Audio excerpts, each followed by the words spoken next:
इस वीडियो को लाइक करें, हमारे चैनल को सब्सक्राइब कर बेल आइकन जरूर प्रेस करें हमारी न्यू वीडियो सबसे पहले देखने के लिए। हेलो फ्रेंड्स, स्वागत है आपका मेरे यूट्यूब चैनल लीगलाइजेशन सर में। फ्रेंड, आज के सेशन में हम बात करेंगे प्रॉपर्टी एक्ट के लेक्चर में सेक्शन 10 से लेकर सेक्शन 13 तक। यहाँ 12 लिखा है बट 13 तक देखेंगे और साथ ही साथ आपको सेक्शन 13 के साथ सेक्शन 20 भी पढ़ना है। ठीक है, तो इससे पहले के लेक्चर हम कवर कर चुके हैं। यदि आपने नहीं देखा तो मेरे चैनल पर जाके देख सकते हैं। तो चलिए स्टार्ट करते हैं आज का सेशन। तो सबसे पहले बात करें तो यहाँ पे सेक्शन 10 की, तो सेक्शन 10 क्या बात करता है कि अन्य संक्रमण अवरुद्ध करने वाली शर्त। ठीक है, तो यहाँ पे कुछ कंडीशन के साथ कुछ ऐसी संपत्ति अंतरित की जाती है, तो वहाँ पर क्या प्रोसीजर होगी। ठीक है ना, वो शून्य होगा या फिर पूर्णतः सही होगा अंतरण। ठीक है, ये सारी चीज़ें बताई गई है। तो सेक्शन 10 में क्या है कि अन्य संक्रमण अवरुद्ध करने वाली शर्त, जहाँ संपत्ति ऐसी शर्त या मर्यादा के अधीन अंतरित की जाती है। ठीक है ना, कोई कंडीशन रख दी गई है या फिर मर्यादा अर्थात किसी लिमिटेशन के साथ, किसी बाउंडेशन के साथ वहाँ पर अंतरित की जाती है कोई प्रॉपर्टी। तो जो अंतरिती को या उसके अधीन दावा करने वाले व्यक्ति को, ठीक है, अंतरिती कौन होता है, जो प्रॉपर्टी को प्राप्त करने वाला है अंतरण के बाद। ठीक है, तो उसको क्या बोला जाता है, अंतरिती बोला जाता है। तो जो अंतरिती है उसको या फिर उसके अधीन जो संपत्ति में दावा करने वाले व्यक्ति हैं, उस संपत्ति में अपने हित को अलग या बेनित से अत्यधिकता अवरुद्ध करती है, वहाँ ऐसी शर्त या मर्यादा शून्य होगी। अब मान लीजिए इसको एग्जाम्पल से समझते हैं कि ए नाम का व्यक्ति है और ये बी नाम का व्यक्ति है। तो यहाँ पे जो ए नाम का व्यक्ति है इसको एक प्रॉपर्टी ट्रांसफ़र करता है अपनी। ठीक है, कि इस शर्त के साथ ट्रांसफ़र करता है कि जो तुम प्रॉपर्टी ले रहे हो, ठीक है ना, बी इसको ट्रांसफ़र कर रहा है जो प्रॉपर्टी, उसको बी तो ले रहा है, बी के नाम तो हो जाएगी, बट ये किसी को उस संपत्ति को ट्रांसफ़र नहीं कर सकता है आगे।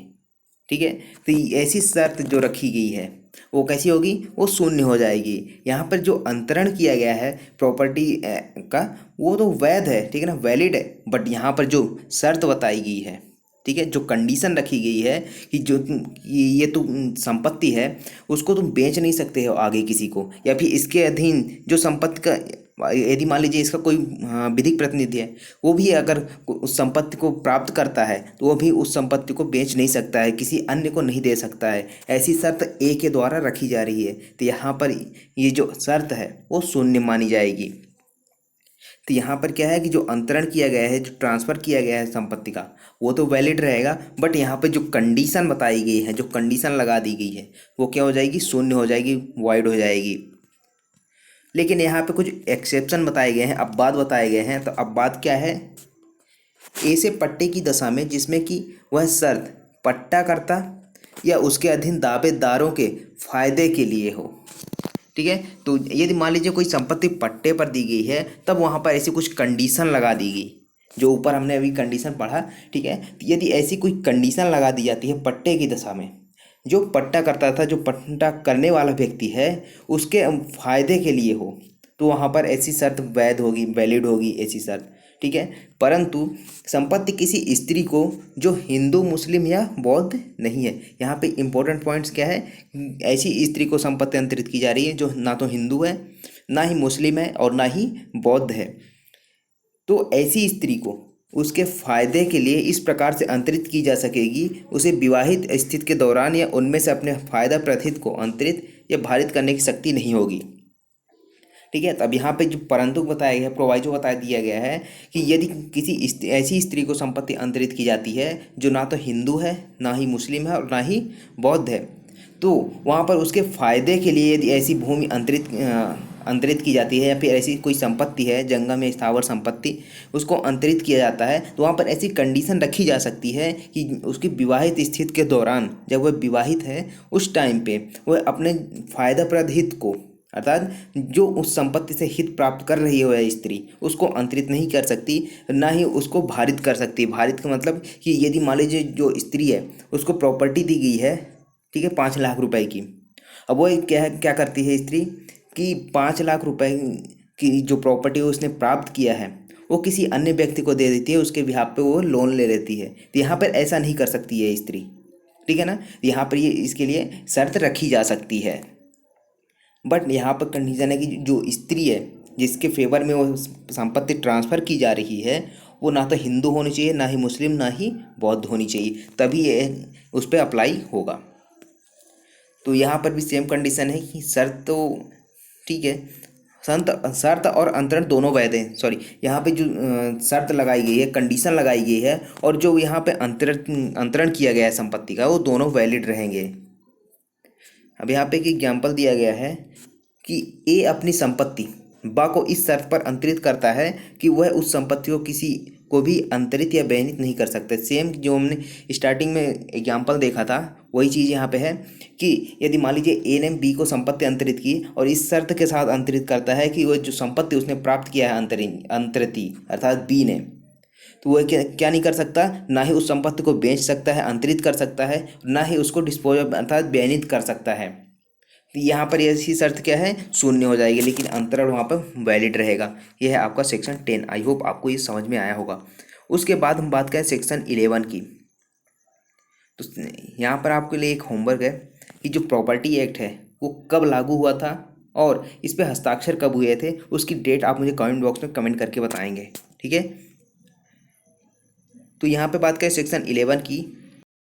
अब यहाँ पे जो सेक्शन 11 बताया गया है ये किसके बारे में है कि सृष्ट हित के विरुद्ध निर्बंधन, अर्थात जो हित प्राप्त कर रहा है वह व्यक्ति, उसमें कुछ ऐसी निर्बंधन लगा दी गई, उसके अगेंस्ट में कोई ऐसी एडवाइस दे रहा है, ठीक है, उससे संबंधित यहाँ पे प्रोविजंस किए गए हैं।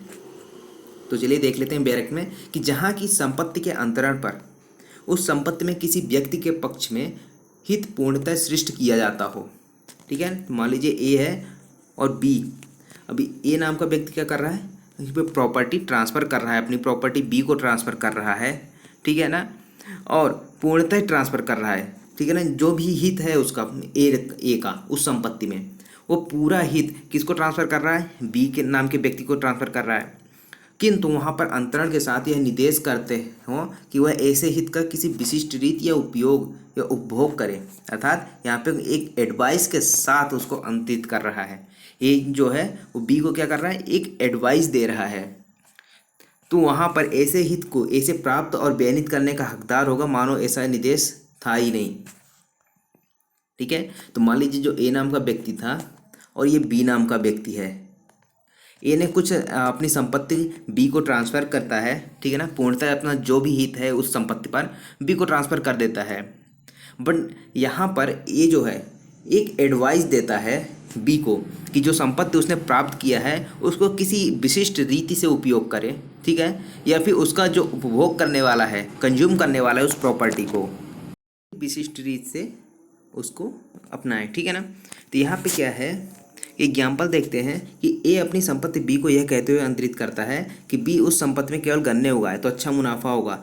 यहाँ पर बी हकदार होगा कि वह जो चाहे उसकी खेती करे। तो मान लीजिए ए नाम का व्यक्ति है, वो अपनी प्रॉपर्टी ट्रांसफ़र कर रहा है बी नाम के व्यक्ति को, और यह कहता है कि जो इसको ट्रांसफ़र की जा रही है, अर्थात मान लीजिए इमूवेबल प्रॉपर्टी है, ठीक है ना, स्थावर संपत्ति है, तो वहाँ पर ए क्या कह रहा है कि उस जो खेत है, ठीक है ना, उस जो भूमि है उसमें क्या करे, बी केवल गन्ने की खेती करे, तो वहाँ पे उसको अच्छा प्रॉफिट मिलेगा, अच्छा मुनाफा होगा। यहाँ पर बी चाहे तो उस बात को माने या ना माने, ठीक है। तो बी चाहे जो अंतरिती है अर्थात जिसको प्रॉपर्टी मिल रही है, तो वो जिस प्रकार से चाहे उस प्रकार से उस संपत्ति का उपयोग कर सकता है, वहाँ पे इसको कोई बाउंडेशन नहीं है। तो यहाँ पर यह माना जाएगा कि ऐसा कोई निर्देश था ही नहीं, ठीक है ना। अब जैसा चाहे वैसा बेनित करने का हकदार होगा। तो उसके बाद है आपका, अब यहाँ पे क्या है कि जहाँ की ऐसा कोई निर्देश स्थावर संपत्ति के एक टुकड़े के बारे में है, ठीक है। अब यहाँ पे इमूवेबल प्रॉपर्टी की बात की जा रही है कि स्थावर संपत्ति से संबंधित है कि एक टुकड़े के बारे में है जहाँ संपत्ति के दूसरे टुकड़े के फायदाप्रद उपभोग को सुनिश्चित करने के प्रयोजन से किया गया हो। अब मान लीजिए जो ए नाम का व्यक्ति है वो बी नाम के व्यक्ति को क्या कर रहा है, प्रॉपर्टी ट्रांसफ़र कर रहा है, और जो प्रॉपर्टी ट्रांसफ़र की जा रही है स्थावर संपत्ति है और दो पार्ट्स में डिवाइड है, ठीक है। तो यहाँ पर मान लीजिए ए नाम का व्यक्ति बी नाम वाले व्यक्ति को क्या कर रहा है, अर्थात अंतरिती को यह एक एडवाइस दे रहा है कि जो ये वाला पार्ट है, ठीक है, तो यहाँ पर कुछ ऐसा काम ना करे, ठीक है ना। जैसे मान लीजिए यहाँ पे कहता है कि इसमें कोई केमिकल फैक्ट्री न डाले, अगर वह डालता है तो यहाँ पे जो दूसरा पार्ट है वो इफ़ेक्ट हो पड़ेगा उस पर, ठीक है ना। तो यहाँ पर इस धारा की कोई बात ऐसे अधिकार पर जो अंतरंग ऐसे निर्देश का प्रवर्तन कराने के लिए रखता हो प्रभाव डालने वाली नहीं समझी जाएगी। अर्थात यहाँ पर वह प्रभाव नहीं डालेगी इस धारा की कोई भी बात। ठीक है। तो यहाँ पे यदि अंतरिति के फायदे के लिए कोई बात की जा रही है, ठीक है ना, उस जो प्रॉपर्टी है उसके फायदे की बात की जा रही है, तो वहाँ पर इस धारा का कोई प्रभाव नहीं होगा। उसके बाद है आपका सेक्शन 12। सेक्शन 12 क्या बात करता है? दिवालिया या प्रायतित अन्य संक्रमण पर हित को पर्यवश्य बनाने वाली शर्त। अर्थात यहाँ पे इंसॉल्वेंसी के बारे में बताया गया है, दिवालिया से संबंधित कोई शर्त रखी गई है प्रॉपर्टी ट्रांसफ़र करते वक्त, तो उसके बारे में यहाँ पे बताया गया है। जहाँ कोई संपत्ति इस शर्त या मर्यादा के साथ अंतरित की जाती है, अर्थात किसी कंडीशन या लिमिटेशन के साथ अंतरित की जाती है कि किसी व्यक्ति को या उसके फायदे के लिए आरक्षित या दिया हुआ संपत्ति में कोई हित, ठीक है, तो जो अंतरिति है जिसको अंतरित की जा रही है उसके फायदे के लिए आरक्षित किया गया हो कोई हित, या फिर उस संपत्ति में कोई ऐसा हित है उसका, तो उस व्यक्ति के दिवालिया होने पर या उसके अंतरण या बयान करने के प्रयास करने पर समाप्त हो जाएगा। वहाँ ऐसी शर्त या मर्यादा शून्य हो जाएगी। अब यहाँ पे क्या है कि जो संपत्ति ट्रांसफ़र की जा रही है किसी दूसरे व्यक्ति को, अपनी जो भी संपत्ति में हित है, जैसे मान लीजिए ए नाम का व्यक्ति है और बी नाम का व्यक्ति है, ठीक है, तो इसका जो भी हित है एक प्रॉपर्टी में वो क्या कर रहा है, बी नाम के व्यक्ति को ट्रांसफ़र कर रहा है। तो यहाँ पर इस शर्त के साथ ट्रांसफ़र करता है कि यदि जो बी नाम का व्यक्ति है वो दिवालिया घोषित हो जाता है, ठीक है, या फिर जो बी नाम का व्यक्ति है वो ट्रांसफ़र करने का प्रयास करता है, तो वहाँ पर क्या हो जाएगा, ऐसा अंतरण समाप्त हो जाएगा। तो यहाँ पर ऐसी शर्त क्या होगी, शून्य हो जाएगी। ठीक है, या तो जो शर्त है, जो लिमिटेशन है, जो कंडीशन है, वो ऐसी दिशा में क्या हो जाएगी, वाइड हो जाएगी।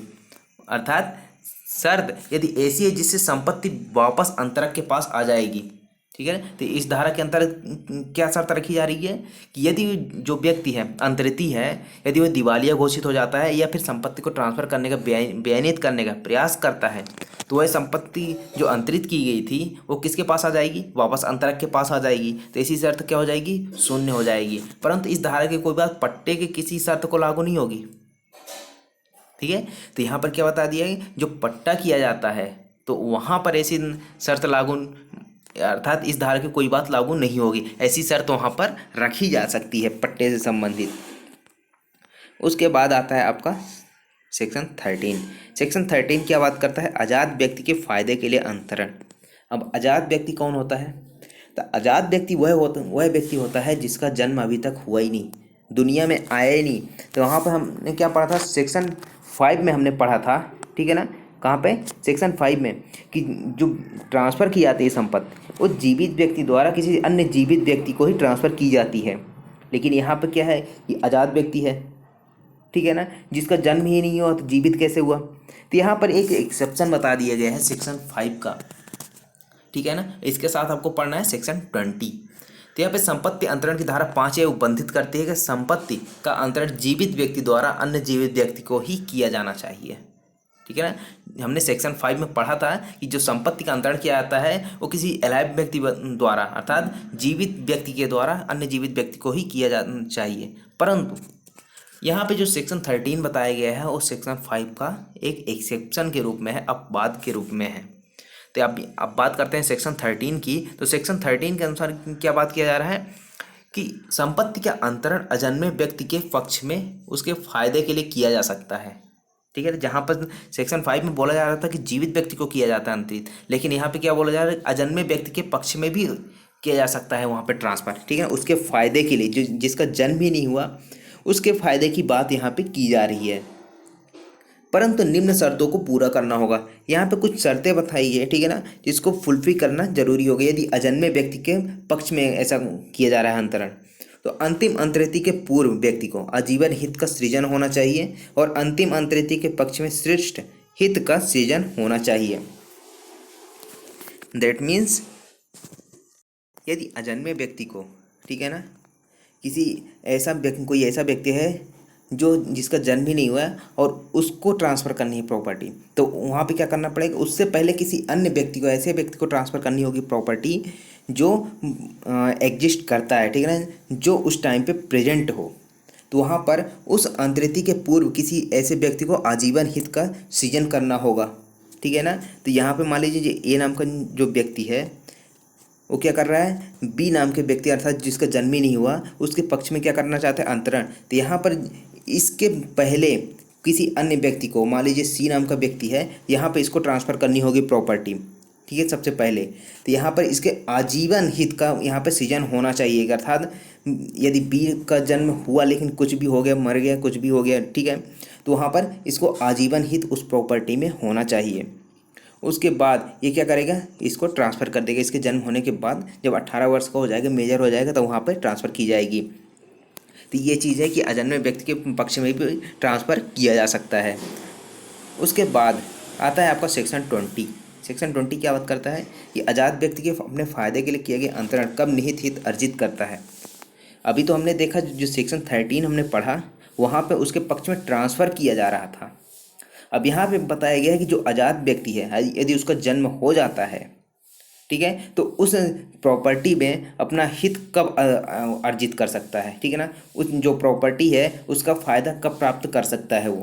तो यहाँ पे बताया गया है सेक्शन 20 में कि आज़ाद व्यक्ति के फ़ायदे के लिए किए गए संपत्ति के अंतरण में वह अपना जन्म होने पर निहित हित अर्जित कर लेता है, यद्यपि उसने यह हक ना हो कि वो अपने जन्म से ही उसको उपभोग करने लगे, ठीक है। तो जैसे ही उसका जन्म होता है अजन्मे व्यक्ति की जिसके पक्ष में ऐसा ट्रांसफ़र किया गया है, जैसे ही जन्म होता है वो क्या कर सकता है, अपनी प्रॉपर्टी का उपभोग कर सकता है। अब यहाँ पे भले ही वो जिसका जन्म हुआ अब पैदा हुआ तुरंत ही तो नहीं करेगा उसका उपभोग, ठीक है ना, पैसे मांगने तो नहीं लगेगा। अर्थात जब वो बड़ा हो जाएगा तो वो अपने आप में उसको अगर समझने लायक हुआ तो वहाँ पर क्या कर सकता है, उसका उपभोग कर सकता है, ठीक है। ये रहा आपका सेक्शन 20 तक के प्रोविजंस। और नेक्स्ट लेक्चर में हम पढ़ेंगे सेक्शन 14 से लेकर सेक्शन 18 तक के प्रोविजंस के बारे में। तो बने रहिए हमारे साथ। यदि आपको अच्छा लगा वीडियो तो लाइक करें, शेयर करें अपने दोस्तों के साथ, और यदि आप नए हैं मेरे चैनल पर सब्सक्राइब करके बेल आइकन प्रेस कर लें ताकि आने वाले वीडियोज़ की नोटिफिकेशन आपको मिलती रहे। Thank you so much for watching legalisation sir.